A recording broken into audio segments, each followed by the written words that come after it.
예배는 개념이다. 네이버 검색창에서 검색하세요.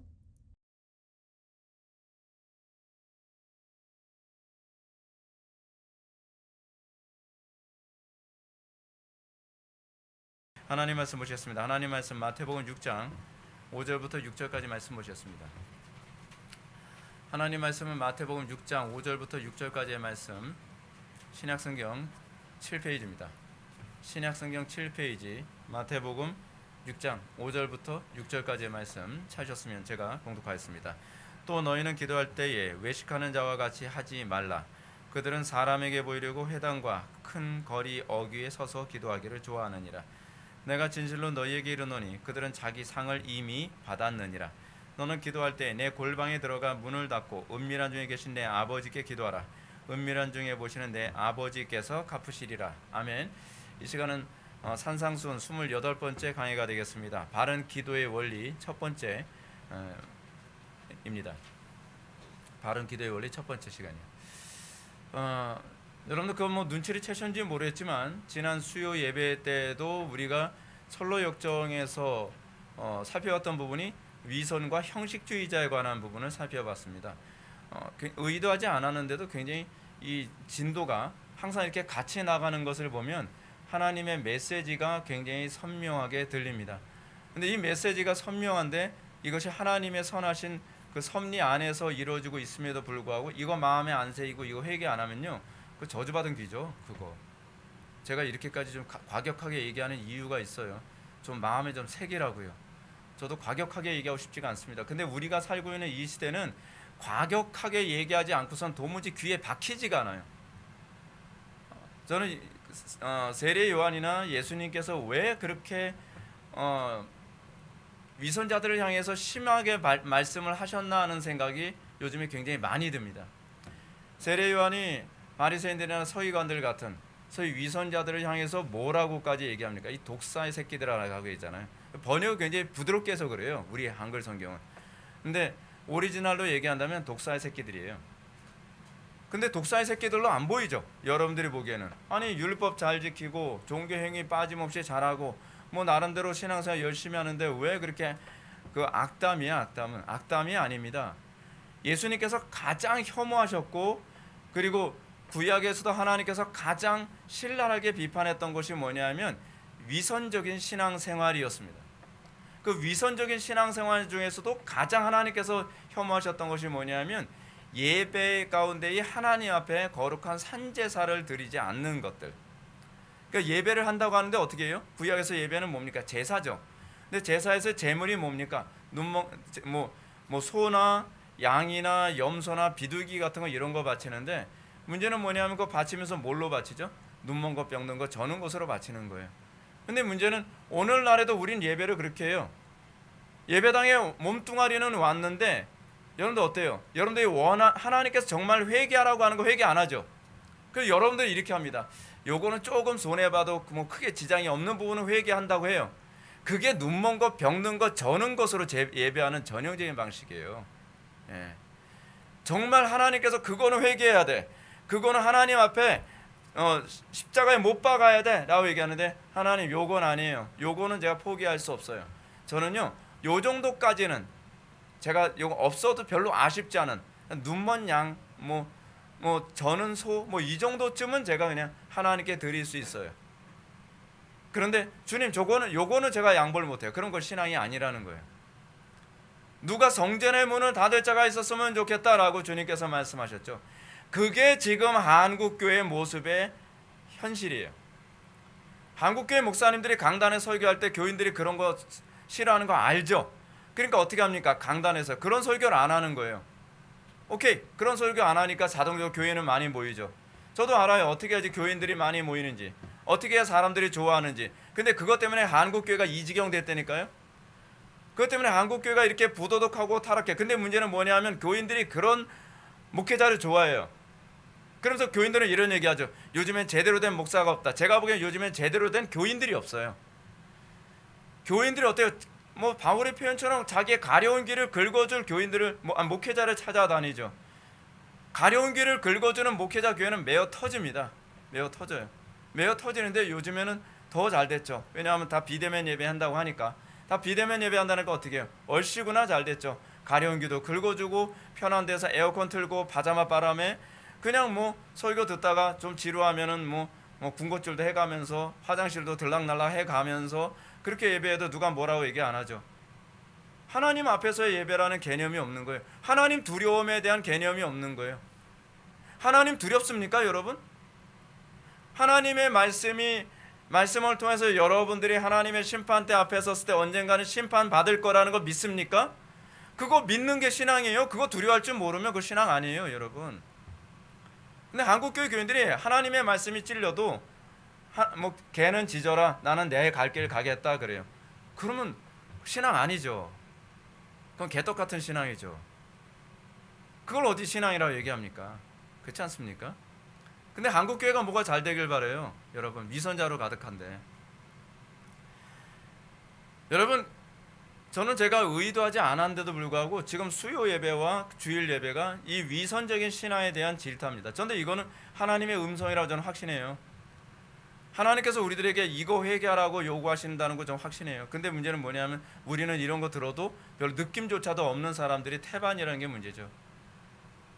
그래요. 외부적으로 봤을 때 우리 교회는 다른 교회에 비해서는 참 예배 잘하는 편이죠. 그러나 저는 제가 항상 가지고 있는 관점은 비교 우위가 아니라 하나님께서 보실 때 정말 기뻐하실 것인가에 관한 문제입니다.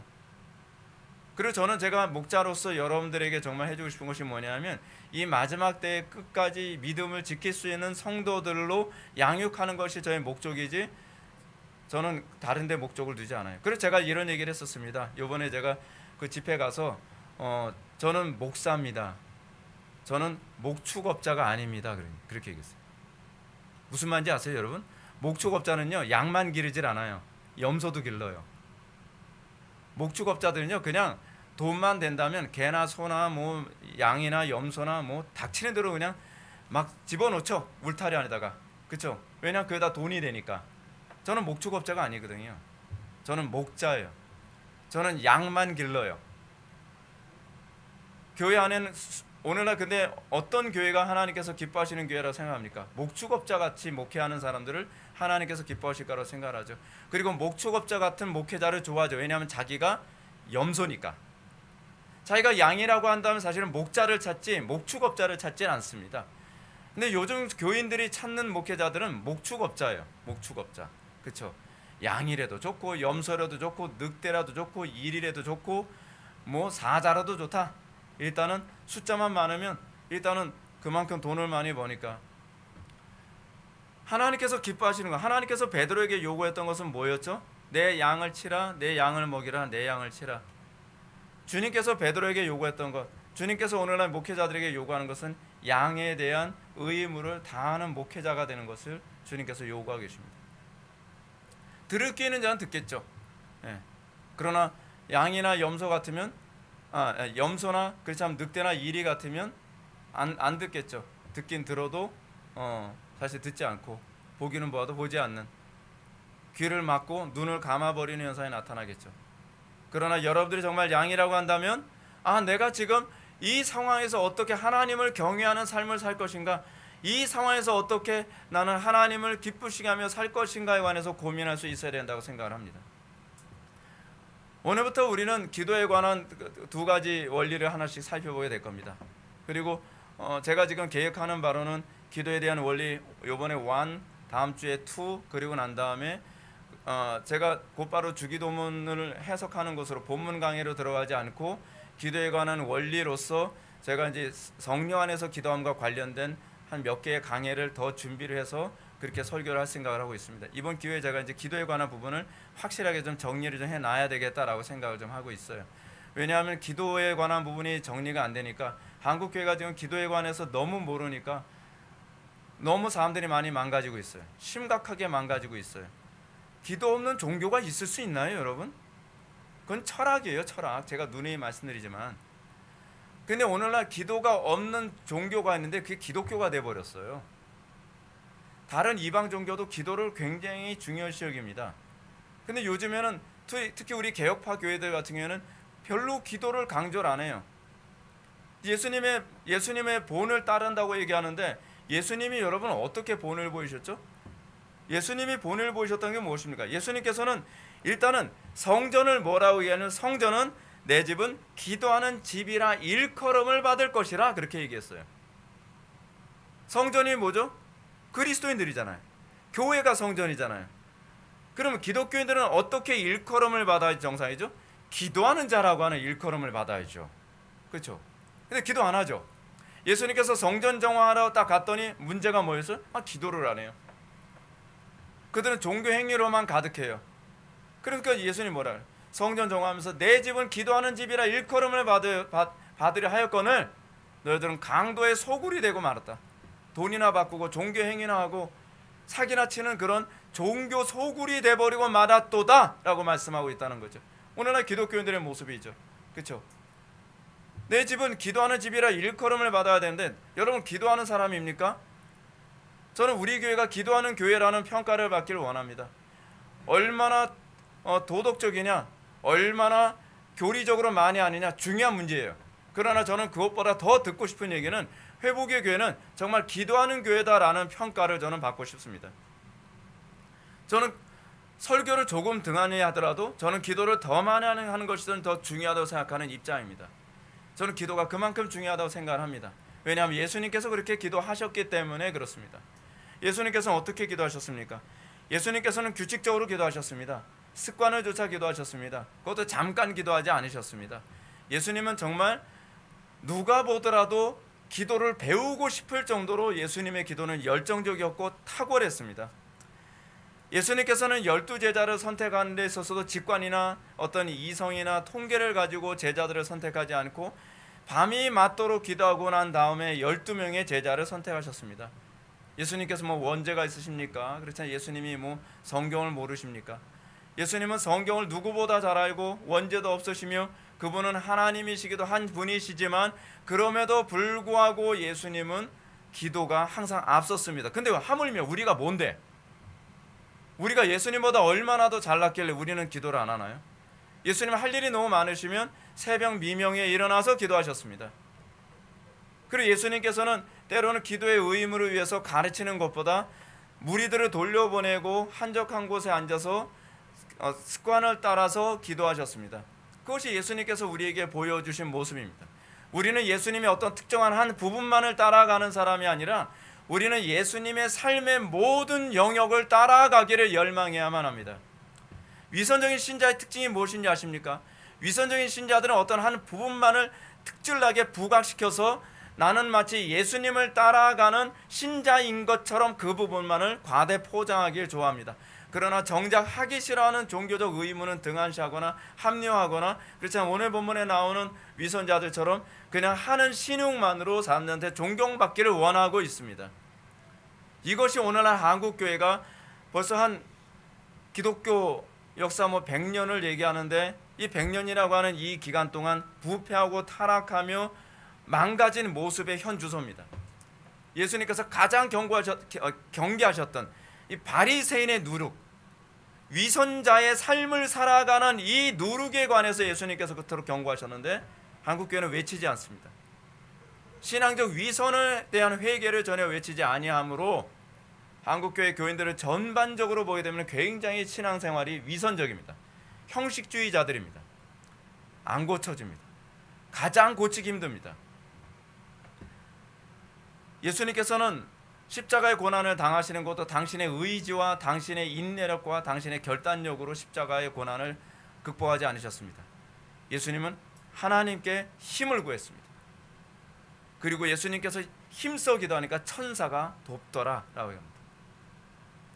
근데 하물며 우리는 무능한 존재라고 고백한다고 하면서 우리는 얼마나 하나님의 능력을 힘입어서 살아가고 있나요? 우리 삶 속에는 수많은 고난과 어려움과 난관 그리고 수많은 난제들 앞에서 우리는 내 힘과 내 지혜로 살아가나요? 아니면 하나님의 지혜와 하나님의 능력으로 살아가나요? 기도하지 않는다고 한다면 우리는 우리의 이성의 힘과 우리의 의지의 힘과 나의 인내력의 힘을 가지고 얘기하겠죠. 그래서 우리는 이렇게 얘기합니다. 목사님 안 되던데요? 당연히 안 되죠. 사람으로는 할 수 없어요. 신앙생활은 사람으로 할 수 있는 게 아닙니다. 사람의 힘과 사람의 지혜로 할 수 있는 것이 아닙니다. 히브리서 11장에서 얘기하는 것처럼 히브리서 11장에 무슨 얘기가 나오죠? 믿음으로 어떤 사람은 나라를 이기기도 하고, 그렇죠. 루터 같은 사람 유럽 전체를 이겼죠. 믿음으로 어떤 사람은 인내하고, 믿음으로 어떤 사람은 애매히 당하는 고난 앞에서도 그것을 극복하고, 이런 사람들은 세상에 감당할 수 없었느니라. 세상에 감당할 수 없는 그리스도인들은 믿음으로 사는 사람이었습니다. 믿음으로 산다는 것은 내 힘으로 사는 것이 아니라 하나님의 힘으로 사는 것이고, 내 지혜로 살아가는 것이 아니라 하나님의 지혜로 살아가는 것이고, 내 인내력으로 살아가는 것이 아니라 하나님께서 공급해 주시는 인내력으로 살아가는 사람이라는 것을 말씀하고 있는 겁니다. 그러므로 예수님께서 말씀하시죠. 너희들은 두려워하지 말라. 보라, 내가 세상을 이겨노라. 예수님이 세상을 이기셨기 때문에 우리가 세상을 이길 수 있는 것이지, 내가 내 힘과 내 지혜와 내 능력으로, 내 인내력으로 세상을 이길 수 있는 것이 아니라는 것을 예수님께서 우리들에게 말씀하셨습니다. 세상을 이긴 이김은 이것이니 너희의 믿음이라. 우리의 이김의 근거를 어디서 찾습니까? 우리의 이김의 근거를 우리는 과연 나에게서 찾고 있지 않습니까? 그것이 하나님께서 굉장히 혐오하시는 거죠. 왜냐하면 나의 영광을 도둑질하고 있으니까. 나는 여호와라. 나는 나의 영광을 우상에게 빼앗기기 원치 아니라. 나는 나의 영광을 너의 이성에게 빼앗기기 원치 아니하고, 너의 의지와 너의 결단력과 너의 인내력, 너의 내재된 자원으로 하나님의 영광을 뺏기는 것을 원치 아니한다. 근데 우리는 거기서 일종의 희열을 느끼고 즐거워하죠. 왜냐하면 내가 하나님이 된 것 같으니까. 내가 하나님의 자리를 차지할 때 느끼는 그 희열을 우리는 느끼는 거죠. 예수님 항상 하나님의 능력으로 공급받기를 원했습니다. 그것이 우리가 그렇게 살기 원하시는 겁니다. 그래서 예수님은 오로지 기도를 통해서만 모든 일을 하셨습니다. 그렇습니다. 기도는 행위를 안 해도 된다는 얘기가 아닙니다. 기도하기 때문에 행할 수 있는 힘이 있고, 기도하기 때문에 무엇을 해야 될지 알게 되어지며, 기도하기 때문에 우리의 행위가 하나님의 행위가 될 수 있는 것입니다. 기도하지 않고 그래도 우리가 무엇을 해야 되는 것 아닌가요? 라고 얘기하는 사람들, 또는 기도는 하지만 행동도 해야 되지 않나요? 라고 하는 사람, 그 사람들은 기도가 우리의 행위의 근원이라고 하는 것을 전혀 인식하지 못하는 사람들입니다. 제가 여러분들에게 기도에 관해서 몇 편의 강의를 좀 더 다시 준비해야 되겠다라고 생각했던 것도 오늘 아침에 기도하는데 성령께 주신 그런 부분이었습니다. 저는 솔직히 편하고 싶습니다. 전 피곤하게 살고 싶지 않습니다. 근데 기도를 하면 피곤한 쪽을 선택하게 돼요. 기도하면 더 많은 일을 하게 돼요. 기도하게 되면 자꾸 자기 자신을 부인하게 돼요. 이번에도 제가 금요일날 기도회를 집회를 인도하러 갑니다. 평소에도 기도를 열심히 했죠. 근데 가서 피곤하잖아요. 피곤한데 목요일날 가서 또 제가 만나야 될 분 만나서 미팅하고, 그 목사님하고 늦게까지 미팅하고 난 다음에 그분 보내고 나서 또 9시 되면 호텔에서 또 불 끄고 기도하는 거예요. 우리 교회 성도들을 위해서 기도하고, 그리고 내일 있을 집회를 위해서 기도하고. 저는 기도하지 않으면 단에 설 힘이 없다고 생각을 해요. 저는 기도하지 않으면 저는 아무것도 할 수 있는 능력이 없다고 저는 생각을 해요. 근데 기도를 등한시하면서 무엇인가 할 수 있다고 생각한다면 그거는 교만이죠. 교만도 보통 교만이 아닙니다. 내가 하나님 노릇 할 수 있다고 생각하는 교만입니다. 우상 숭배의 절정이죠. 고로 우리가 충분한 기도 없이 주님의 일을 위한 사역을 하고 있다면 그 사역은 하나님과 아무 관계없는 사역입니다. 무슨 일을 했다는 게 중요한 것이 아닙니다. 특정한 일을 했는데 그것이 하나님과 동행하는 행동이었느냐가 중요한 겁니다. 그것이 나의 일인가 하나님의 일인가를 좀 고민하세요. 여러분 그 고민 안 하면요, 여러분 나중엔 하나님의 심판대 앞에서 이런 소리를 듣게 됩니다. 주여, 우리가 주의 이름으로 선지자 노릇하고, 목사했다는 얘기죠. 선지자 노릇하며 주의 이름으로 귀신도 쫓으며 주의 이름으로 많은 권능도 행하지 아니하였나이까. 내가 주의 이름으로 제가 얼마나 많은 일도 했는지 몰라요. 주님, 저 좀 칭찬해 주시면 안 될까요? 그럼 주님께서 그러시겠죠. 내가 너희를 도무지 알지 못하느니라. 그건 너 혼자서 한 일이지 나하고 같이 한 게 아니잖아. 항상 우리가 관심 가져야 되는 게 그거거든요. 난 열심히 뛰고 있는데 주님은 어디 계신지 모르는 거예요. 난 열심히 주님의 일을 한다고 하는데 내가 지금 주님과 동행하고 있는지 주님을 소외시키고 있는지 전혀 의식을 못해요. 이거 여러분 의식하지 못하면 큰일 납니다.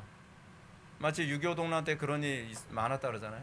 막 피난을 가느라 정신없이 막 뛰고서 도망을 갔더니 정작 뭐가 없어요?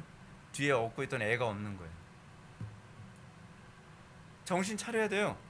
힘들고 어렵고 바쁠수록 내가 주님과 지금 동행하고 있는지, 그렇지 않으면 나 혼자 사고 있는지. 사울 왕의 가장 심각한 문제가 뭐였는지 아세요? 다급하니까 그냥 제사가 종교 행위가 돼버리고 마는 거예요. 그 제사는 하나님과 동행하기 위해서 하는 것이지 제사 행위가 의무가 아니었단 말이에요. 사무엘이 안 오니까 그 사람 얘기는 그러죠. 사무엘이 안 와서 일단은 종교 행위로서 빨리 후딱 해치우고 그리고 전쟁을 해야지 지금 상황에 가서는 망할 것 같은 거예요. 그 사울이 뭔가 좀 잘못 알고 있는 거죠.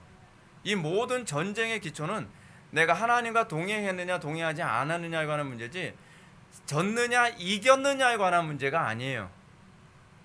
우리는 우리의 신앙의 선배들 중에서 하나님과 동행하는 가운데에 여러분 망한 사람도 있습니다. 하나님과 동행하는 가운데 순교한 사람이 있고요. 하나님과 동행하는 가운데서도 한 명의 회심자도 얻지 못한 경우도 있어요. 누가 그랬죠? 예레미야. 제가 별로 안 좋아하는. 또 누가 그랬죠? 스테반도 별로 안 좋아해요. 별로 멋이 없어요. 스테반.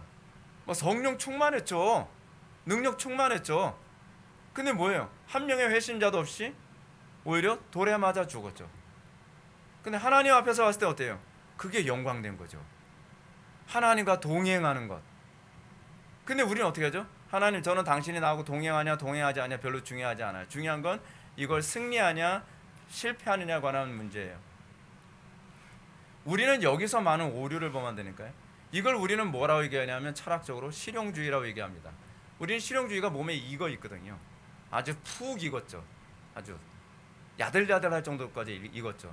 압력솥에 푹 찌듯이. 근데 그렇게 익어서 이게 잘 안 빠지는 거예요. 여러분 어떻게 할 거예요? 주님 앞에 선데 내가 너를 도무지 모르겠다. 제가 주님의 일을 하느라고 엄청 헌신 많이 했거든요. 주님의 일을 하느라고 헌금도 엄청 많이 했거든요. 주님의 일을 하느라고 저 인간관계까지 다 깨져갔어요. 근데 나는 너를 몰라.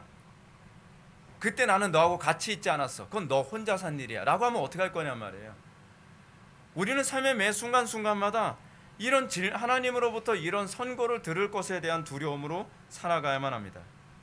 자, 그러면 여기서 우리가 한 가지 더 던져야 될 질문이 있습니다. 그것이 뭐냐면, 그러면 기도만 하면 되는 것인가? 아니요, 저는 그렇게 얘기하고 싶지 않아요. 저는 여러분들이 기도를 어떻게 했느냐가 더 중요하다고 생각합니다. 기도를 했느냐가 아니에요. 여러분들이 왜 기도에 그토록 목숨을 안 거는 현상이 나타나냐면 기도를 해도 그만 안 해도 그만이기 때문에 그래요. 예를 들어서 그렇잖아요. 저 약을 잘 챙겨 먹지 않는 사람들의 특징이 있어요. 먹어도 그만 안 먹어도 그만. 안 먹어도 별로 불편하지 않고 먹어도 별로 불편하지 않은. 아니 그건 또 아니겠죠. 먹어도 별로 치료가 안 되고 안 먹어도 별로 악화되는 것 같지 않다고 생각하면 그 약을 자꾸 잊어먹게 되죠. 자꾸 깜빡하면 약을 먹었어야 되는데. 근데 그 약을 먹었어야 되는데 이 얘기하는 사람들 특징이 뭐냐면 이게 약이 효력이 있는지 없는지 자기가 감각을 못하는 거예요. 지나고 나서 보니까 약을 안 먹으면 허전한 거예요.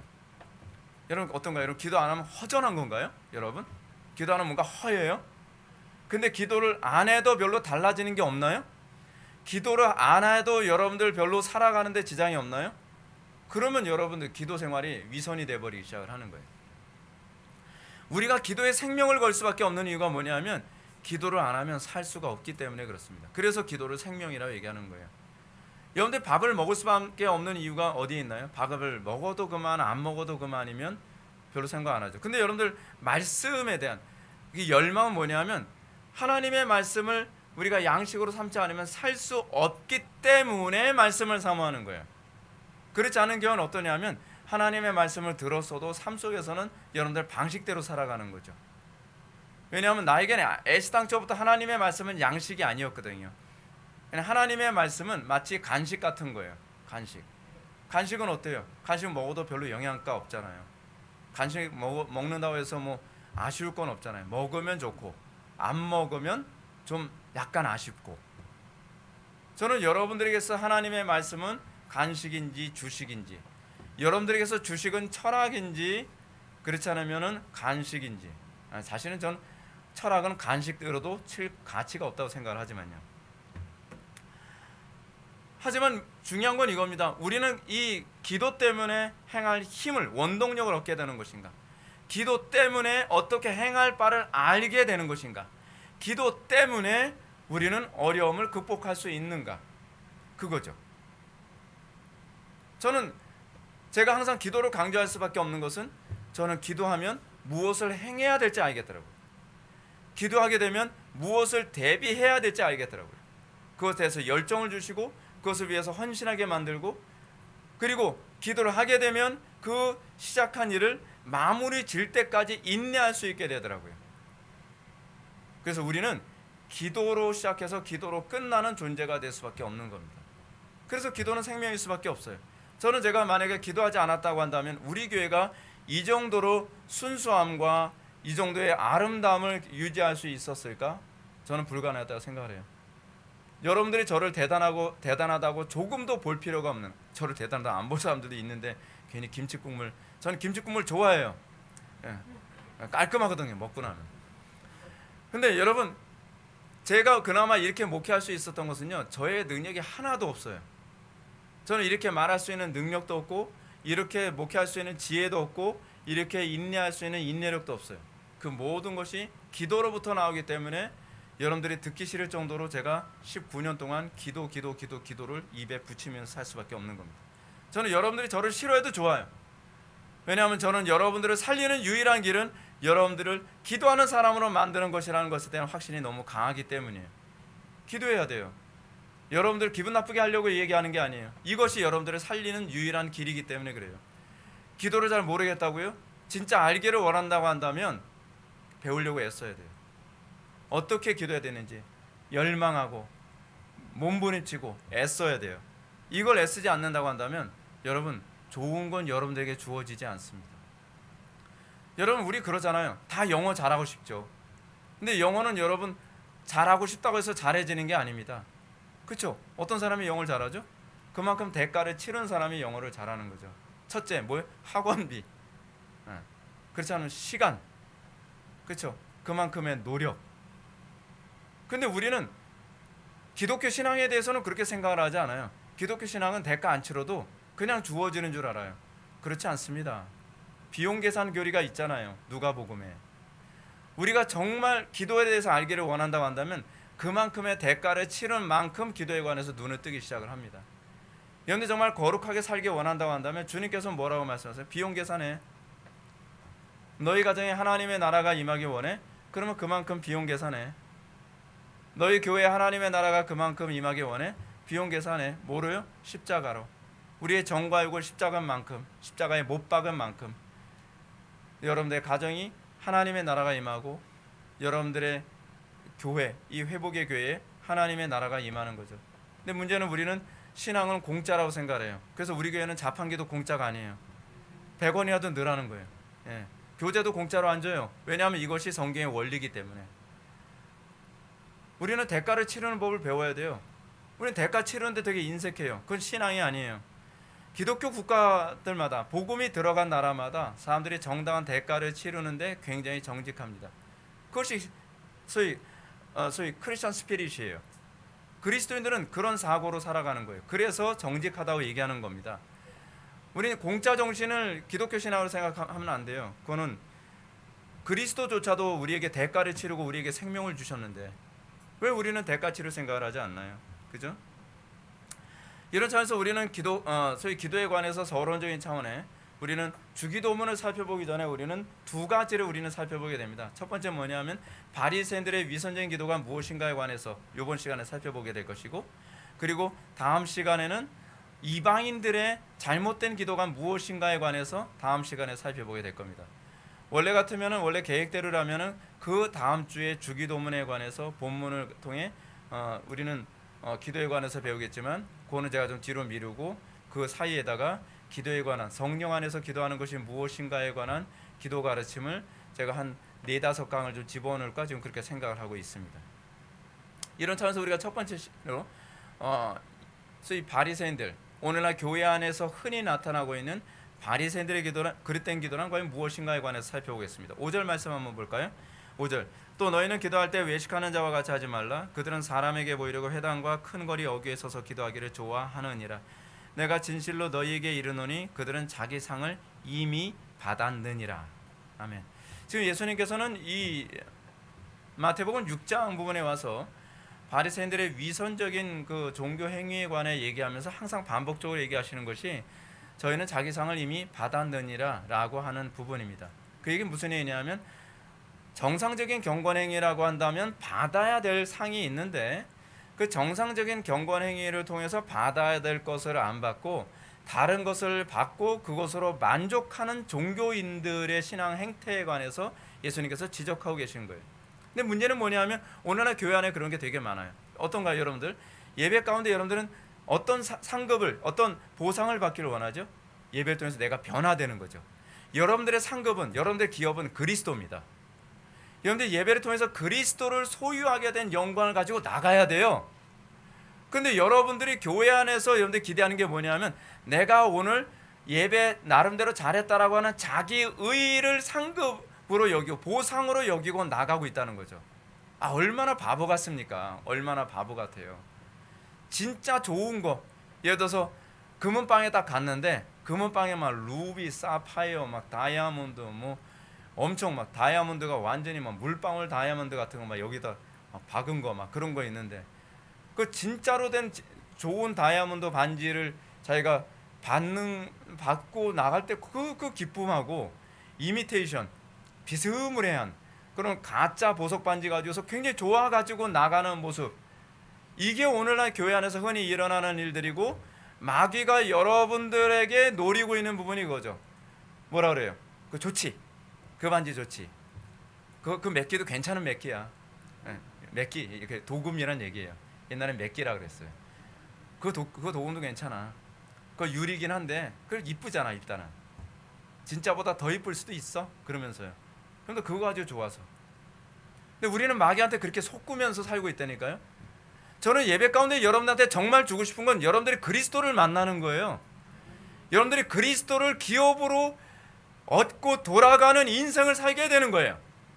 근데 문제는 뭐냐면 우리는 그리스도를 기업으로 얻는 것이 아니라 내가 예배당에 참석을 해서 내가 종교적 의의를 얻었다고 하는 그 소위 종교적 자기 만족감만 가지고서 나오고 있어요. 바보죠. 어떻게 그렇게 바보스러울 수 있냔 말이에요. 근데 그것에 대해서 전혀 손해보고 있다고 하는 억울함을 전혀 느끼질 않아요. 그러니까 제 입장에서는 굉장히 안타까운 거죠. 아니 왜 그거 가지고 좋아해? 뭐 뷔페집 가서 마치 뭐 주스 한 잔 마시고 나서 뷔페집 갔다 왔다고 그냥 좋아하는 그런 모습하고 별반 차이가 없잖아요. 아니 메인 메뉴를 먹어야지. 아 근데 난 뷔페집 갔다 왔는데 내 의의를 두고 있어요. 정말 겸손한 분이죠. 자, 근데 바리새인들의 외식된 기도를 왜 예수님께서 먼저 지적을 할까요? 그 첫 번째 이유는 뭐냐면 유대인들 사이에서 바리새인들의 기도를 모범적인 기도라고 생각하고 있기 때문에 그래요. 바리새인들의 기도를 모범적인 기도라고 하는 것이 아니라는 걸 깨뜨리기 전에는 바리새인들의 기도를 따라다닐 게 아니에요. 지금 한국 교회가 그래요. 한국 교회가 지금 잘못된 무슨 뭐 관상기도? 그게 여러분 관상기도가 틀렸다고 얘기하는 이유는 뭐냐면 그렇게 목회하시는 목사님들 제가 쥐어박자고 하는 얘기가 아니라 그것이 틀렸다는 걸 입증하기 전에는 여러분들은 성경적인 기도에 대해서 배우려고 하지 않기 때문에 그래요. 상당수 유명한 목사님들, 좀 큰 교회 목사님들, 교인들한테 뭐라고 기도를 가르칩니까? 주기도문 몇백 번 하면 소원이 성취돼. 어처구니 없죠. 사도신경 몇백 번에. 여러분 그 가톨릭에서 관상기도 어떻게 하는지 아시죠? 마리아 기도 300번 하면은 마리아가 도우실 겁니다. 그리고 악령을 쫓는 기도 뭐 몇백 번 하면 악령이 쫓겨나갈 것입니다. 그걸 교회 안에서 그대로 수입을 한 거예요. 분별력이 그렇게 없나? 근데 예수님 당시에도 바리새인들의 그런 위선적인 기도가 교과서처럼 사람들한테 인식되고 있어요. 그래서 그 교과서를 고쳐야죠. 올바른 스탠다드가 무엇인지 가르쳐줘야죠. 그래서 바리새인들의 기도에 대해서 예수님이 지적하신 것입니다. 두 번째 이유는 그거죠. 그 기도가 결코 하늘에 상달되지 않는 기도이기 때문에 그렇습니다. 바리새인들의 기도는 아무리 멋있지만 아무리 세련되지만 결국 하늘에 상달되지 않습니다. 오늘날 여러분 많은 사람들이 천주교 기도를 좀 사람들이 좋아하는 이유가 뭐냐면 세련돼 보이기 때문에 그렇습니다. 왜요? 그냥 아예 수건도 뒤집어 쓰시지. 그렇죠? 천주교에서 뭐 여자들 수건 뒤집어 쓰고 손 이렇게 모으고서 뭐 천주께서 뭐 어쩌고저쩌고 마리아요 뭐 어쩌고 폼나 보이잖아요. 그러면서 그런 얘기하죠. 기독교는 왜 이렇게 세련되지 못하나요? 원래 기독교는 세련되지 않습니다. 왜냐하면 기독교는 위선적인 걸 싫어하기 때문에 그래요. 천주교는 세련됨을 주로 추구합니다. 그래서 예배당 의리의리하게 짓죠. 그리고 신부도 옷차림 어때요? 굉장히 세련되죠. 그 검소하려 입는 건 절대로 그렇지 않습니다. 신부 옷차림들 보십시오. 굉장히 세련되죠. 제가 보기에는 굉장히 유명한 디자이너들에 의해서 만들어진 개발된 옷이에요. 근데 사람들은 거기서 일종의 종교적인 매력을 느끼길 원하죠. 저는 여러분들이 종교인이 되기를 원치 않습니다. 종교적 매력 때문에 우리 교회 오는 걸 저는 원치 않습니다. 여러분들이 우리 교회 오는 이유는 오로지 그리스도 때문에 와야만 합니다. 그것 때문에 제가 고난을 받죠. 그것 때문에 제가 어려움을 당하죠. 그렇지만 저는 그것에 초점을 맞추지 않는다고 한다면 저는 목회해야 될 이유가 없어요. 여러분들이 좋아하든 싫어하든 여러분들이 관심을 가져야 될 것은 그리스도예요. 그리스도에게 관심이 없다면 도대체 뭐하러 예배당에 옵니까? 그리스도께 관심 없는 목사가 뭐하러 목회를 합니까? 그건 자기 숭배밖에 할 게 없는 거죠. 저는 여러분들에게 기도를 가르치고자 하는 이 의도 또한 그렇습니다. 하늘에 상달되는 기도를 여러분들한테 가르쳐드리고 싶은 거예요. 하나님께서 듣지 않으시는 기도가 무슨 의미가 있습니까? 하늘에 상달되지도 않는 기도가 얼마나 많은지 아십니까? 여러분들 나름대로 다 기도한다고 하죠. 여러분 그 기도가 상달되고 있는지 아시나요? 했으니까 상달됐겠죠. 그런 기도 틀림없이 상달 안 됩니다. 그러니까 여러분들이 신앙생활에 별로 목숨 걸지 않는 거죠. 그렇다면 바리새인들의 외식된 기도 태도란 구체적으로 어떤 것일까요? 그것은 이전 강의 그대로 그들이 기도할 때 사람에게 기도하기를 보이기 위해서 기도하는 게 그들의 문제였다는 겁니다. 어떤가요? 여러분들 기도의 핵심이 무엇입니까? 사람에게 보이기 위한 겁니까? 하나님에게 보이기 위한 것입니까? 사람에게 보이는 행위, 그것은 이제 위선이라고 번역을 했죠. 위선이라고 번역한 그 헬라어 휘포크리테스. 이 휘포크리테스라고 하는 말의 의미가 뭐라 그랬죠? 액터, 연기하는 사람이에요. 연기자. 기가 막히게 연기 잘하죠. 자기가 경건한 사람인 것처럼, 나는 기도하는 사람인 것처럼, 나는 하나님께 정말 관심 있는 사람인 것처럼 그러지 말라는 거예요. 그러니까 여러분들 기도를 해도 기도가 별로 영향가가 없는 거예요. 우리의 관심은 뭐예요? 하나님에게만 관심이 있어야 돼요. 도대체 여러분들 정신을 어디에 팔고 살아갑니까? 여러분들 어디에 관심을 갖고 살아갑니까? 하나님께 관심 갖지 않고 세상에 먹고 마시는 거 그런 거에 관심 가지니까 성경은 뭐라고 얘기해요? 제가 이거 욕하는 거 아니에요. 성경이 그렇게 얘기했어요. 개돼지라고 얘기하는 거예요. 그렇죠? 그 성경이 가르치는 바잖아요. 여러분들이 영원한 것에 관심을 두지 않고 먹고 마시는 거에 관심 가는 자면 개돼지하고 무슨 차이가 있냔 말이에요. 개돼지가 뭐 기도를 합니까? 개돼지가 뭐 영원한 것을 바라봅니까? 그렇지 않잖아요. 개돼지가 문제가 그거잖아요. 그냥 내일 도살장에 끌려갈더라도 쥐염 열매 갖다 주면 그냥 땡큐인 거예요. 이게 인간과 짐승이 구별되어지는 중요한 부분 아닌가요? 인간이 영원한 것에 관심을 갖지 않고 지금 당장 먹고 마시고 잘 먹고 잘 살고 행복하게 사는 거에만 관심을 갖는다고 하면 짐승이죠. 짐승과 구별될 게 하나도 없죠. 실제로 여러분 이 세상이 짐승화돼 가고 있잖아요. 여러분 지금 우리나라 대한민국 얼마나 심각한지 모릅니다. 제가 신문 보면서 정말 경악을 해요. 이건 짐승들이구나. 짐승들이구나. 근데 왜 그렇게 됐는가? 그 이유는 뭐냐면 영원한 것에 관심을 두지 않고 영원한 하나님에 대해서 관심을 두지 않기 때문에 그런 거예요. 그러니까 윤리와 도덕이 무슨 의미가 있어요? 그렇죠? 영원한 것에 관심이 있으니까 윤리와 도덕도 관심이 있는 거거든요. 그거 누가 얘기한 소리예요? 칸트도 그 소리 한 거예요. 칸트도. 그러면 왜 사람들이 하나님께 상급을 받기보다는 왜 하나님에게 보이기보다는 자꾸 사람에게 보이려고 하는 것일까요? 그것은 다른 사람들과 자신에게 경건한 사람처럼 보이고 싶어서요. 그렇게 믿게 만들고 싶은 거죠. 위선자들에게 가장 심각한 문제는 뭐냐면 다른 사람들에게 내가 경건한 사람이라고 보이는 것도 있지만 내 자신이 내 자신에게 자부심을 느끼기 위해서요. 사실은 다른 사람이 나를 경건한 사람이라고 칭찬해 주길 바라는 것도 결국은 내 자신에게 자부심을 느끼게 만들기 위한 하나의 수단이죠. 궁극적으로 여러분들이 이런 위선의 목표는 뭐냐면 자기 숭배에 있어요. 근데 자기 숭배가 사실은요, 고대 철학부터 지금까지 오는 모든 철학의 핵심이에요. 자기 숭배. 특히 오늘날 이 시대의 흐름을 가지고 있는 칸트주의, 그 헤겔주의 핵심이 뭐냐면 자기 숭배거든요. 내가 누구에게인가 신처럼 보이기를 원하는 거예요. 그것이 그리고 특히 내 자신에게 있어서 이 정도면 난 괜찮은 사람 아니야? 근데 성경은 오히려 정반대로 얘기하죠. 여러분들이 하나님을 만나고 나면 하나님 앞에서 여러분들이 얼마나 무능한 존재인지, 얼마나 먼지 같은 존재인지, 파르, 얼마나 내가 먼지 같은 존재이고 얼마나 가치 없는 존재인지를 알게 되는 거죠. 그래서 우리가 비로소 하나님을 붙들게 되는 거죠. 근데 내가 하나님이라고 하는 인식이 없어지기 전에는 우리는 결코 하나님을 찾지 않죠. 그렇죠? 왜냐하면 누구예요? 미국의 조지 소로스가 얘기하는 것처럼 나의 10대 때 고민은 내가 신이 아닌가라고 하는 것이었다. 미친놈이죠. 차이가 있다면 소로스는 좀 빨리 미친 거고 우리는 뒤늦게 미쳐가는 거예요. 그렇죠? 여러분들도 가끔가다 그 고민 안 하나요? 난 신이 아닐까? 저는 20대 때 나는 신이 될 수 없을까? 그런 생각을 해봤었어요. 실주를. 제가 그런 생각하는 걸 제가 알고 제가 깜짝 놀랐어요. 근데 여러분들과 저하고의 차이는 뭐냐면 저는 알았다는 거예요. 저는 제가 신이 되고 싶어 한다는 걸 알았다는 거죠.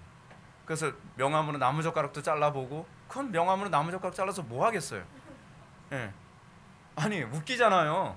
아니 칼이 있는데 왜 불편한 도구로 나무젓가락을 자르고서 잘난 체해요. 그래서 진짜 웃기는 거잖아요. 근데 거기에 막 대단한 희열을 느끼는 거예요. 자 봐라, 난 명함으로 나무젓가락도 자를 수 있다. 친구들이 막 놀래요. 제가 만약에 그 친구 중에 이론이었으면, 자 봐라, 난 칼로도 자른다. 뭐하러 나무젓가락 잘라? 나무젓가락 그거로 잘라. 그럼 나무젓가락 왜 잘라야 되는데? 그렇잖아요. 사실 명함 가지고서 할 수 있는 게 기껏해야 저는 나무젓가락 이상은 잘라본 적이 없어요. 근데 내가 신이 된 것 같은 거예요. 그 별거 아닌 것 같은 거 가지고서. 근데 그게 우리가 가지고 있는 어리석음인 거예요. 근데 여러분들 마음속에 다 그게 있다니까요. 실제로 오늘 본문에서 바리새인들의 외식된 기도 얘기는 바로 그런 것이었습니다. 주님께서는 그들의 외식된 기도의 특징을 저희는 사람에게 보이려고 어떻게 해요? 회당과 큰 거리 어귀에 서서 기도하기를 좋아하느니라. 그걸 되게 좋아해요. 회당과 큰 거리 어귀에서 기도하는 걸 되게 좋아해요. 손을 들고서 오 주여, 오 마이 갓, 그래서 기도하기 좋아하죠. 왜 이 사람들이 그 큰 거리 어귀에서 기도하는 걸 좋아할까요? 그 당시에는 여러분 하루에 3번씩 기도하는 그 종교적인 그 관례가 있었습니다. 근데 그 종교적 관례는 아마도 바벨론에게 멸망당하기 이전에 예루살렘 성전에서 하루 3번 번제를 드렸던, 대부분 학자들은 그렇게 봐요. 번제를 하루 3번 드렸던 그 방식이 이제는 번제를 드릴 수 없게 되니까 하루 3번 기도하는 방식으로 그것이 변천된 거예요. 그럼 여러분 잘 보세요. 유대인들에게 있어서 기도는 뭐라고 생각하는 거예요? 번제 행위라고 생각하는 거예요. 희생 행위인 거예요. 근데 이 행위가 나중에 바벨론 포로 생활에서 누구에게서 또 나타나냐면 다니엘에게서도 나타나죠. 다니엘이 하루 3번씩 정해진 시간에 기도를 했죠. 예루살렘을 향해서. 왜요? 그것이 일종의 제사행위고 번제행위라고 믿었기 때문에 그래요. 근데 그것이 나중에는 어떻게 해요? 중간기 지나고 나서 신약에서도 베드로가 정해진 시간에 하루 3번씩 기도하죠. 여러분 기도행위가 왜 싫은지 아십니까? 번제행위 때문에 싫은 거예요. 희생행위이기 때문에 싫은 거예요. 기도하는 게 그래서 싫은 거예요. 여러분 성경 배우는 거 재밌잖아요. 이번에도 제가 금요일날 그쪽 교회 가서 하루 종일 저는 가르치나 아주 피곤해 죽는 줄 알았는데 후유증이 오늘까지 오더라고요. 계속. 근데 끝나고 났는데 되게 감사하게도 그분들이 그래요. 그 청년들하고 한참 얘기하는데 오래 앉아라고 힘들지 않았냐 했더니 시간 가는 줄 몰랐어요. 너무 즐거웠어요. 그래, 번제가 아니구나. 근데 기도는 어떻게 해요? 어떤 분은, 어떤 목사님 그러시더라고요. 기도하는 게 죽기만 싫다고요. 맞는 얘기예요. 기도는 그런 거예요. 기도는 번제 행위이기 때문에 그래요. 기도는 굉장히 힘들어요. 근데 그 안에서 주님과 만남이 있기 때문에 기쁜 거예요. 기도 행위가 쉬울 거라고 생각하지 마십시오. 근데 중요한 게 뭐냐면 당시 바리새인들은 하루에 3번씩 기도를 하러 가는데요. 기도를 할 때 어떻게 일부러 약간 시간을 늦게 가요. 이거 연기하는 거죠. 연기. 약간 늦게 하면 어떻게 해요? 시간이 됐는데 내가 그 회당까지 가지 못했다. 그럼 큰 거리 어귀에 서서 시간 됐으니까 여기서 기도한다. 그럼 어때요? 다른 사람들이 봤을 때 야, 경건하다. 시간 되니까 길거리에서도 기도하네. 큰 거리 어귀에서도 기도하네. 야, 정말 우리 바리새인 누구는 참 경건하신 분이시다. 그러길 좋아했다는 거예요. 말 그대로 진짜 히포크리테스죠. 연기하는 거죠. 근데 문제는 자기가 연기한다는 인식을 잘 못해요. 나 늦어서 어쩔 수 없었어. 근데 나는 기도가 너무 중요하기 때문에 나는 길거리에서도 기도하는 거야. 큰 거리에서도 기도하는 거지. 근데 거기서 사람들이 그렇게 존경스러운 눈빛으로 쳐다보는 그것에 굉장히 희열을 느끼는 거죠. 근데 그것을 통해 자기 숭배를 하고 있다는 걸 자기가 모르고 있는 거예요. 여러분, 우리가 성령의 조명하심 통해서 우리가 깨닫게 되는 게 뭔지 아십니까? 나는 나를 숭배하는 사람이었구나라는 것입니다. 내 자신에 대한 숭배가 선명하게 보이기 전까지는 여러분 잘 안 고쳐집니다. 제가 목회하면서 제가 굉장히 어려운 게 뭐냐면, 목사님 저는 이 부분이 왜 안 고쳐지죠? 그러면 이렇게 하시면 됩니다. 그러면 또 이상하게 또 틀어져요. 그럼 자꾸 점점 뭐가 되는? 꽈배기가 돼가요. 자꾸 꽈배기가 돼요. 아니, 요걸 가르쳐주면 또 꽈배기가 되고, 요걸 가르치면 또 꽈배기가 되고, 왜 자꾸 꽈배기가 되지? 난 빼빼로가 되라고 얘기하는데, 그 이유가 뭔지 아세요? 자기 숭배라고 하는 것을 포기하지 않은 상태에서 계속 형식만 바꾸니까 꽈배기가 되는 거예요. 잘 안 고쳐져요. 나중에는 너무 복잡해져요. 너무 많이 엉켜가지고. 근데 이 사람들이 궁극적으로 받으려고 하는 상이 뭐예요? 사람들에게 존경받는 것. 정작 그리스도를 소유하는 데는 관심이 없고 사람들에게 존경받는 것, 또 응답받는 거는 관심이 없어요. 저희는 자기 상을 이미 받았느니라. 자기 상을 이미 받았으니까 당연히 뭐가 없죠? 응답이 없죠.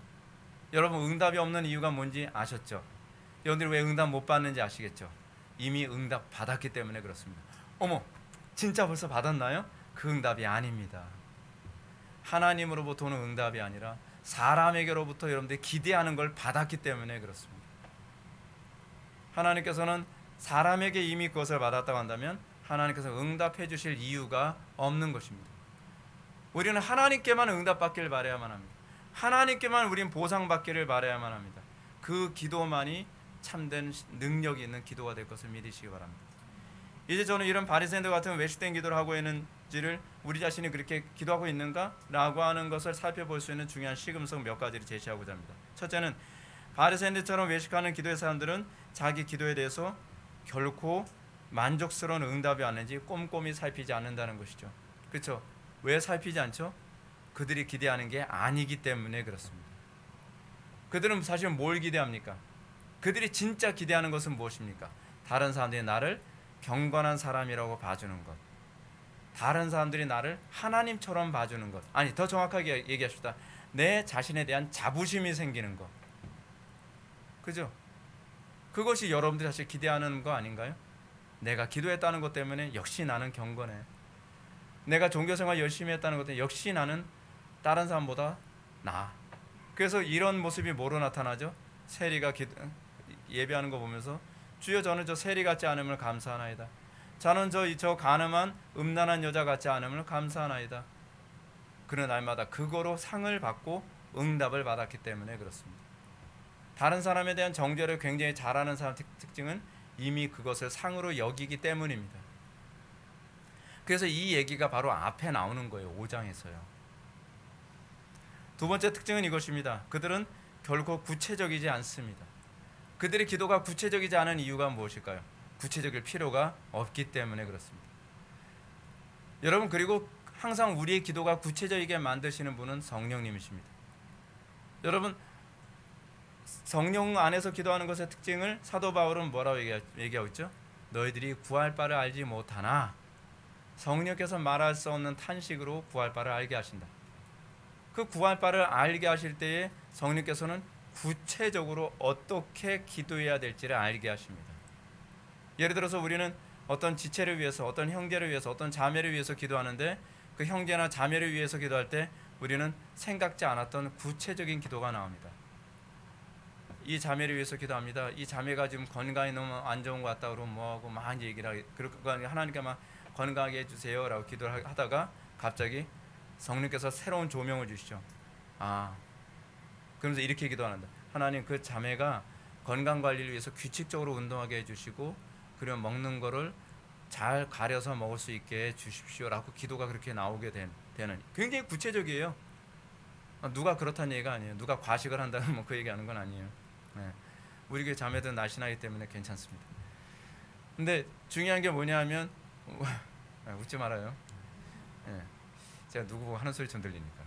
중요한 게 뭐냐면 우리의 기도가 과연 구체적이냐 이거 하는 문제. 구체적일 때라야만 우리는 내가 응답받았는지를 알 수 있죠. 왜냐하면 구체적인 검증이 가능하잖아요. 그렇죠? 구체적이지 않으니까 어떻게 항상 응답도 막연하게 생각을 하는 거죠. 응답 받았겠지.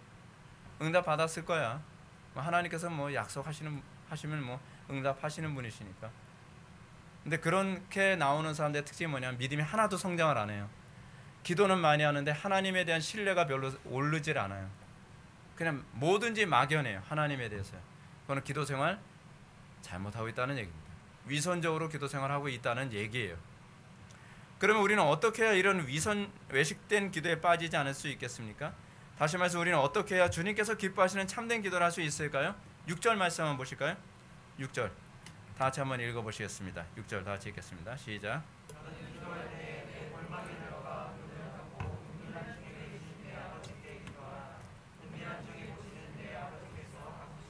아멘. 골방에 들어가라라고 하는 이 말씀 자체에서 우리가 알 수 있는 것이 뭐냐면 사람에게 보이기 위해서 기도하지 말라라고 하는 그 의미가 내포되어 있다는 것을 알 수 있습니다. 근데 여기서 이제 골방에 들어가는 것이 아니라 문을 닫으라고 얘기하고 있습니다. 여기서 이 골방에 들어가라고 하는 말에 있어서 여러분들이 좀 오해하지 말아야 될 게 뭐냐면 공개적인 자리에서 기도하지 말라고 이렇게 이해하면 안 됩니다. 공개적인 공간 또는 합심기도, 이것을 부정하는 것이 아닙니다. 우리는 합심기도해야만 합니다. 우리는 때로는 공개적으로 기도하는 것도 필요합니다. 예를 들어서 우리는 성경에서 보게 되면 예수님께서는, 제가 지난 시간에도 말씀드렸죠. 예수님 구제를 은밀하게 하셨나요? 공개적으로 하셨나요? 공개적으로 하셨어요. 근데 예수님이 공개적으로 구제를 하시지만, 또는 사도들도 공개적으로 과부들을 공개하고 구제를 했지만, 또는 그 당시 초대교회 성도들도 자기 재산을 팔아서 사도들에게 내놓을 때 공개적으로 바치기도 했지만 그들은 하나님을 바라본다는 차원에서 은밀하게 드린 것이죠. 그렇죠? 항상 우리의 관심이 뭐냐면 하나님께 보이기 위한 것이어야 된다는 사실입니다. 우리가 관심을 가져야 되는 게 그거죠. 우리는 이 부분을 잘못 이해해서, 너무 문자적으로 이해해서 우리는 공개적인 자리에서 기도하면 안 된다, 우리 예배당에서 기도하면 안 된다, 우리는 개인굴이 필요하다라고 생각하는데 그것은 잘못된 얘기입니다. 공개적인 것에서 하든지 아니면 다른 여러 지체들과 같이 기도하든지 그것이 중요한 것이 아니라 우리가 하나님께 집중하여 기도하느냐가 중요한 것입니다. 하나님께 집중하지 못하는 사람들은 같이 합심해서 기도할 때도요, 자꾸 딴 사람 생각을 해요. 하나님께만 집중하지 않고. 이런 사람들의 특징이 뭐라고 하냐면 전혀 기도하면요, 딴 사람 기도 때문에 기도가 안 돼요. 딴 사람 신경 쓰지 말고 그냥 하나님께 기도하라니까요. 들리는 걸 어떻게 해요? 그건 들으니까 들리는 거지. 그렇지 않나요? 아니, 딴 사람은 기도하는데 안 들리고 기도가 되는데 왜 그 사람한테 귀엔 들리냐는 거예요. 들으니까 그런 거거든요. 네. 아니, 목사님 귓구멍이 뚫려서 들리는 걸 어떻게 해요? 그럴 수 있죠. 여러분, 하나님께 집중해 보세요. 그러면 안 들려요. 문제는 하나님께 집중을 안 하고 있으니까 문제인 거예요. 이거는 관심에 관한 문제예요. 누구는 어떻게 기도하지? 누구는 무슨 기도하지? 그래서 무슨 끝나고 나면 무슨 고해성사 들은 것처럼 정보를 다 알아요. 그러니까 그 응답이 없죠. 하나님께만 집중하란 말이에요. 하나님께만. 괜히 남의 기도 습관 잘못되는 거 다 찝어내지 마시고 너나 잘하세요 그 소리가 나오는 거잖아요. 우리가 매 순간마다 우리가 관심을 가져야 되는 건 하나님께 관심을 갖는 것입니다. 개방적인 장소에서 기도하든 합심해서 기도하든 우리는 무엇인지 하나님만을 바라보며 이 코람데오죠. 하나님께만 집중하여 기도하는 것이 중요한 것입니다. 그렇다고 제가 기도 처소가 없어도 된다고 말씀드린 거 아닙니다. 기도 처소 굉장히 필요합니다. 그런 차원에서 여러분 예배당이라고 하는 기도 처소가 굉장히 중요합니다. 사도 바울도 여러분 마게도니아 선교사를 갔을 때 가장 먼저 찾았던 게 뭐였죠? 기도할 공간 찾는 거였어요. 기도할 공간 찾다가 누구 만났죠? 루디아라고 하는 사람을 만나야 된 거죠. 사도들은 항상 어디를 가든지 개인적으로 기도할 수 있는 공간을 찾았습니다. 베드로는 다락방에서 기도했었고 바울은 회당 같은 데서 기도를 했던 것이죠. 우리도 기도할 수 있는 공간으로서 예배당을 찾는 것은 굉장히 중요합니다. 여러분들 거리가 멀 경우에는 여러분들 개인 방을 기도 공간으로 삼아도 되겠죠. 그렇지만 저는 여러분들에게 되도록이면 거리가 가능하다면 예배당에 와서 기도하는 것을 추천합니다. 왜냐하면 같이 기도할 때 더 힘이 있기 때문에 그래요. 그럼 성경이 가르치는 골방이란 무엇입니까? 5절 말씀을 보면 먼저 골방의 기도 핵심은 사람에게 보이지 않기 위한 기도의 의미죠. 이런 원리 속에는 자기 자신도 예외가 아니라는 걸 알 수 있죠. 우리는 우리 자신에게도 보이지 않는 골방이 필요합니다. 그런 골방이 있나요? 다른 사람들이 안 보게 만들 수 있는 골방은 있을 수 있지만 내가 내 자신을 감시하지 않는 그런 골방이 있을 수 있나요? 있다는 거죠. 뭐죠? 그것은 내가 하나님께만 보이기 위해서 기도할 때 내가 내 자신을 보이기 위한 기도가 돼서는 안 된다는 얘기입니다.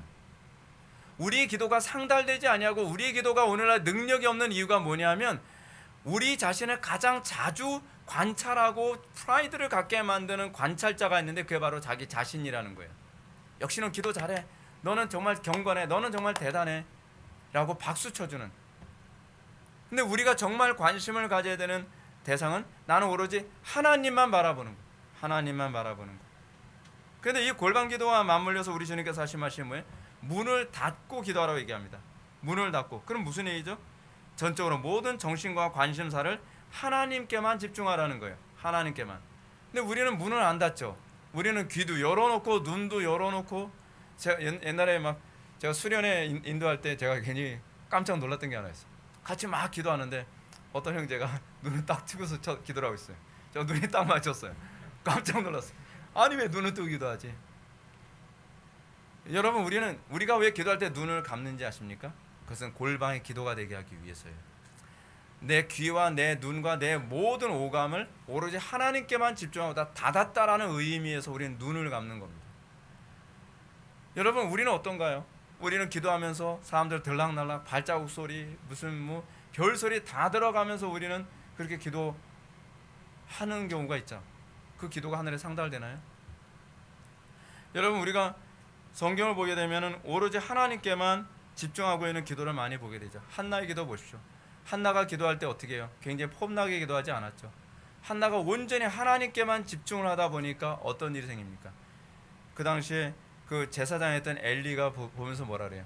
낮술에 취했나? 라고 생각할 정도로 그 모습이 별로 아름다워 보이지 않았어요. 그냥 애처로우니까요. 근데 애간장이 타니까 하나님을 만나야 되는데 오늘 이 시간에 응답받아야 되는데 남편으로 통해서도 보상이 일어나질 않는 거예요. 남편이 뭐라 그러죠? 여러분 기도에 관한 가르침이 굉장히 잘 보여주죠. 남편이 그렇게 얘기합니다. 여보 여러 아들보다 나 하나가 더 낫지 않겠소? 나를 보상으로 참고 그냥 마음 편하게 생활하라고 얘기하는 거죠. 근데 한나에게는 그 사랑스러운 남편조차도 보상이 되지 않는 거예요. 그랬을 때 하나님께 집중하게 되는 겁니다. 우리는 어떤가요? 우리는 하나님께만 보상을 우리는 삼나요? 하나님께만 소망이 있다는 걸 인정하나요? 하나님이 아니고서는 안 된다라고 하는 그 마음 가지고 기도하나요? 한나는 그렇게 기도했어요. 그랬더니 한나는 응답을 받았습니다. 거지 소경 바디메오가 기도할 때 어떻게 기도했습니까?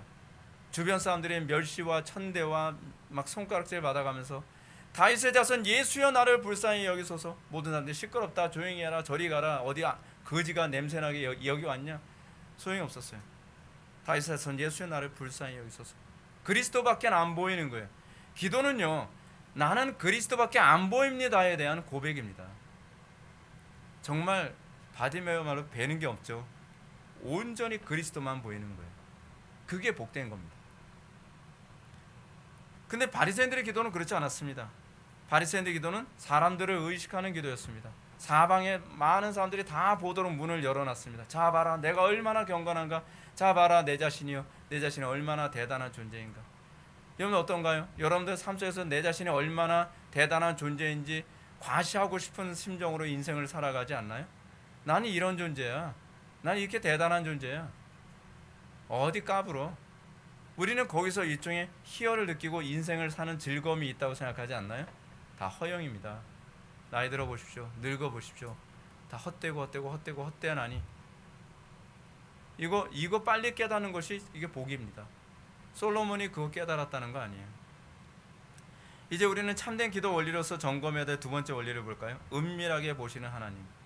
하나님께서 은밀하게 보신다는 거 여러분 믿으십니까? 이 말은 우리가 은밀하게 기도한 사람에게만 해당되는데, 은밀하게 하나님만을 바라본 사람은 은밀하게 우리에게 응답해 주실 것이라는 것을 믿어야 한다는 사실입니다. 근데 하나님은 은밀하게 보십니다. 그래서 하나님께서는 우리를 안 보고 계신 것 같습니다. 이것이 우리가 기도하면서 힘든 이유입니다. 그렇죠?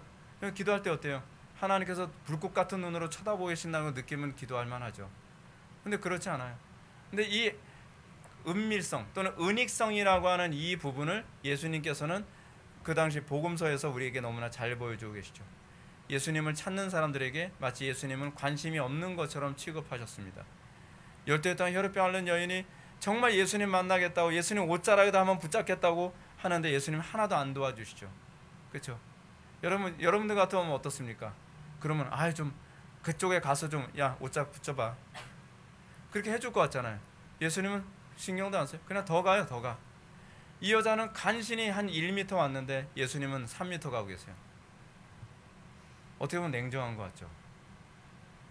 믿음으로 그리스도를 붙잡느냐를 보는 거예요. 여러분들의 기도도 하나님께서 그거 보고 계신다는 거 아십니까? 여러분들 기도할 때 지루하죠. 여러분들 기도할 때 하나님께서 답답하죠. 아니 하나님, 내 기도 듣고 계시는 것입니까? 안 듣고 계시는 것입니까? 이 여인이 예수님께 다가올 때 오시는 거 몰랐을까요? 알았을까요? 아시죠? 가나안 여인이 다윗의 선 예수여 불쌍히 여기소서, 내 딸이 귀신 들려 죽게 생겼나이다. 못 들으셨을까요? 아니면 들으셨을까요? 다 들으셨죠. 못 들은 척 하시는 거죠. 그런데 예수님께서 왜 그렇게 하시죠? 믿음으로 자신을 찾는 것인지 보기 위한 겁니다.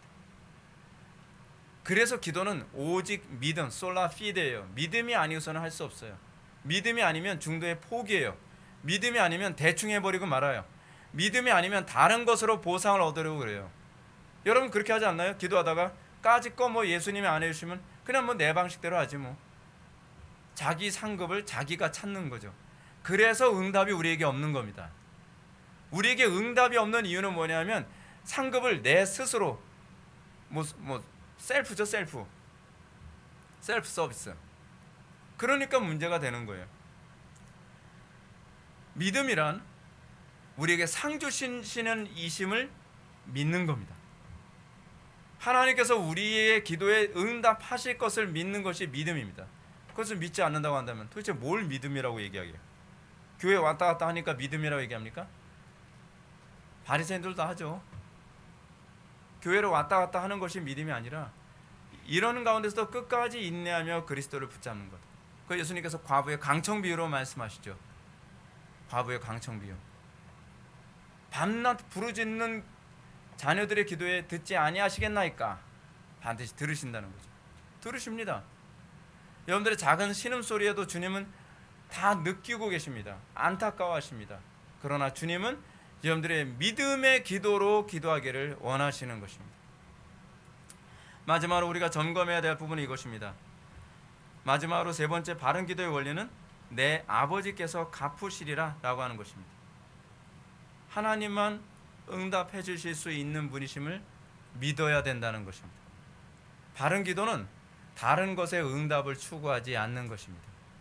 우리의 기도가 실패하는 가장 심각한 문제는 무엇이냐면 기도는 기껏 해놓고 나서 그럼 내가 해요. 아니 기도를 왜 했어요? 우리 굉장히 흔하게 나타나는 부분입니다. 자 이제 기도했으니까 이제 움직여야지. 기도해서 움직이는데 뭐예요? 하나님께서 뜻하시는 바가 아니라 내 방식대로예요. 우리는 이미 하나님께서 어떻게 응답하실 걸 결정해 놓죠. 예를 들어서 하나님 제가 서울대를 갈까요? 그렇지 않으면 연세대를 갈까요? 고대를 갈까요? 뭐 그러다 어떻게 해요? 마음은 이미 어디에 가 있어요? 서울대나 뭐 어디 딱 정해놓고서 기도했으니까 서울대. 그래서 그래. 기도했는데 왜 떨어졌어요? 그거는 네가 결정한 거잖아. 기도했는데요. 그 기도가 싸구려거든. 우리는 그러잖아요. 우리는 하나님 이 사람하고 사귀어야 되나요? 말아야 되나요? 사귈 거 아예 그냥 정해놓고 기도했으니까 사귀어야지? 그거는 아니죠. 하나님만이 응답해 줄 수 있는 분이라고 하는 걸 믿는다면서요. 기도는 그것 때문에 하는 거 아닌 건가요? 근데 우리는 선택할 걸 내가 다 결정해놓고 내가 이미 응답이 결론이 어떻게 나올지 이미 다 정해놓고 그리고 나서 과연 열심으로 다 기도할까요? 전심으로 기도할까요? 사람들이 이런 얘기합니다. 목사님 응답이 어떻게 오나요? 응답이 어떻게 오나요?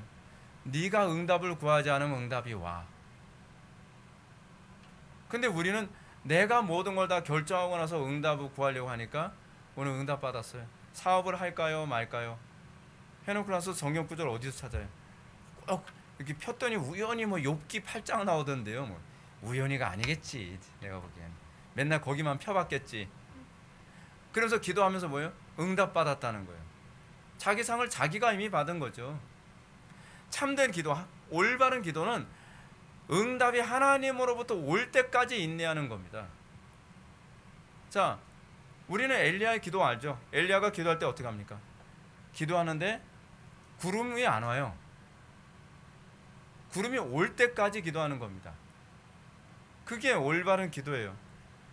야곱이 하나님께 응답을 구할 때 어떻게 구합니까? 씨름하면서 당신이 내게 축복하지 아니하시면 가게 하지 아니하겠나이다. 그거거든요. 우리의 기도는 씨름이에요. 여러분 기도하면서 어떤가요? 하나님께서 응답 안 주시면 기도할 만큼 했으니까 오늘 한 3시간 기도했으니까 응답이 오겠지. 또 알아요? 3시 5분에 응답을 주셨을지.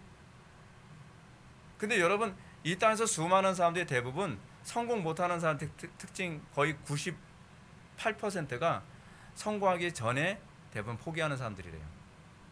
근데 응답이 거의 그래요. 하나님께서 응답을 하나님 일어나서 가는 거예요. 아니 내가 응답 주려고 하는데. 우리에게서 이런 모습이 얼마나 많은지 아셔야 돼요. 여러분들 자신을 점검해야 돼요. 문제는 뭐냐면 우리는 응답을 받는 데 초점이 아니라 우리는 기도를 했다는 데 초점을 자꾸 맞추고 있어요.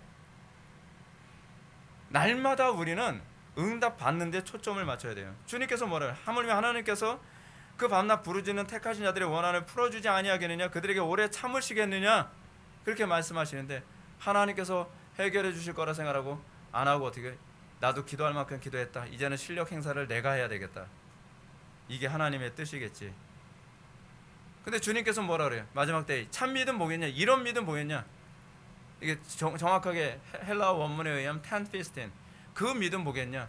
주님으로부터만 응답이 온다는 것을 믿을 수 있는 그런 신자를 몇이나 보겠냐? 그렇게 말씀하시죠.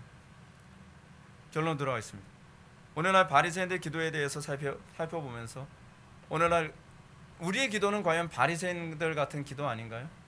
하나님께 응답도 별로 기대하지 않고 다른 사람들에게 또는 내 자신에게 정말 괜찮은 존재라고 보이는 거, 우리는 거기에만 주로 초점 맞추면서 생활하면서 하나님 왜 응답 안 해주시냐고 우리는 그럴 때가 많지 않나요? 응답을 모르는 것이 아니라 응답에 관심이 없는 겁니다. 여러분들은 내 생각, 그걸 응답으로 삼을 때가 되게 많이 있지 않나요? 마치 내 생각과 하나님의 생각이 같은 것처럼 하나님도 똑같이 생각하실 거야. 하나님께서 이렇게 하길 원하실 거야.